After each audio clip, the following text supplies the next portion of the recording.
Tesla reportedly expands Magic Dock availability to Texas. Tesla has installed the first supercharger stalls equipped with the so-called Magic Dock connector, which offers both a NACS and a CCS connector in the state of Texas. According to the Twitter user Jared CS, who posted several photos of the new chargers. As per the Twitter post, the expansion occurred in Eastchase, Fort Worth, Texas, where the installers used a rented Ford F-150 Lightning all-electric pickup to test the CCS functionality. Furthermore, Jared CS said he spoke with the workers, who explained that the upgraded site is yet to be officially online, something we verified on Tesla's official website and found to be true. Currently, the section that reads Superchargers open to non-Tesla only shows 11 stations countrywide, with 9 in the state of New York and 2 in California, a situation that's been unchanged for 6 months.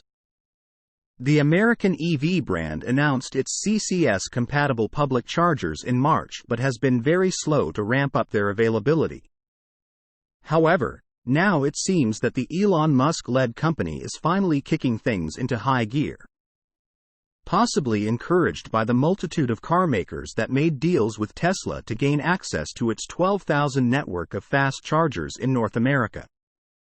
The agreements made by Ford, General Motors, Rivian, Volvo, Polestar, Nissan, Mercedes-Benz, and others specify that from 2024 they will offer NACS to CCS1 adapters that can be used at Tesla's superchargers. Then, from 2025, vehicles made for the North American market will get the NACS connector from the factory, doing away with the adapters. With this being said, it's unclear how the Austin-based maker of the Model Y all-electric crossover will manage the shift from an exclusive charging network to a system that's open to everybody. In related news, a report from Marco RP, which tracks the latest charging news, says that Tesla's upcoming supercharger V4 stall will be capable of providing 350 kilowatts of power instead of the currently available 250 kilowatts in the V3 version. Furthermore, V4 will reportedly get a built-in CCS1 adapter.